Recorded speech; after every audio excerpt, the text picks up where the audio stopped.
Hi ಎಲ್ರಿಗೂ ನಮಸ್ಕಾರ. ಇದು ಟೋಸ್ಟೇ mini blog. Hotel style chicken ಲಾಲಿಪಾಪ್ನ ಹೇಗೆ ಮಾಡೋದು ಅಂತ ಹೇಳಿ ಈ ಮಿನಿ ಬ್ಲಾಗಲ್ಲಿ ನಿಮಗೆ ತಿಳಿಸ್ಕೊಡ್ತೀನಿ. ಶಾಪಲ್ಲಿ ಚಿಕನ್ ಲಾಲಿಪಾಪ್ಗೆ ಈ ಥರ ಕಟ್ ಮಾಡಿಕೊಡ್ತಾರೆ. ಇದನ್ನು ವಾಶ್ ಮಾಡಿ 1 ಟೇಬಲ್ ಸ್ಪೂನ್ ಸಾಲ್ಟು ಮತ್ತು lemon, chilli powder, turmeric powder ಎಲ್ಲ ಪೌಡರ್ಸು ಮತ್ತು ಅರಿಶಿನ ಈರುಳ್ಳಿ ಪೇಸ್ಟ್ ಹಾಕಿ ಮಿಕ್ಸ್ ಮಾಡಿ 15 ಮಿನಿಟ್ಸ್ ಮ್ಯಾರಿನೇಟ್ ಆಗೋಕೆ ಬಿಡಬೇಕು. ಫಸ್ಟು ಒಂದು ಬೌಲಿಗೆ 1 ಕಪ್ ಮೈದಾ, ಹಾಗೆ ಚಿಕನ್ ಕಬಾಬ್ ಪೌಡರ್ ಇರುತ್ತಲ್ಲ ಅದು 1 ಟೇಬಲ್ ಸ್ಪೂನ್ ಅರಿಶಿನ ಈರುಳ್ಳಿ ಪೇಸ್ಟ್ ಹಾಕಿ ಮೊಟ್ಟೆ ಹಾಕೊಂಡು ಚೆನ್ನಾಗಿ ಮಿಕ್ಸ್ ಮಾಡ್ಕೋಬೇಕು. ಸ್ವಲ್ಪ ಏನಾದರೂ ಗಟ್ಟಿ ಆಗುತ್ತೆ ಅಂತ ಅಂದರೆ ನೀರು ಕೂಡ ಹಾಕೊಂಡು ಚೆನ್ನಾಗಿ ಮಿಕ್ಸ್ ಮಾಡ್ಕೊಬೇಕು.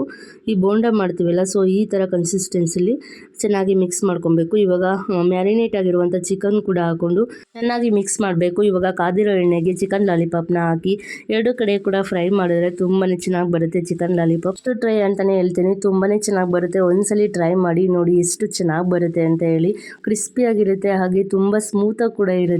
ಸೊ ಎಲ್ಲ ಮಕ್ಳಿಗೂ ಕೂಡ ಇಷ್ಟ ಆಗುತ್ತೆ. ಐ ಹೋಪ್ ಈ ಬ್ಲಾಗ್ ನಿಮಗೆ ಇಷ್ಟ ಆಗೇ ಆಗಿರುತ್ತೆ. ಇಷ್ಟ ಆಗಿದ್ರೆ ಕಮೆಂಟ್ ಮೂಲಕ ತಿಳಿಸಿ. ಮುಂದಿನ ಬ್ಲಾಗಲ್ಲಿ ಸಿಗ್ತೀನಿ. ನಮಸ್ಕಾರ.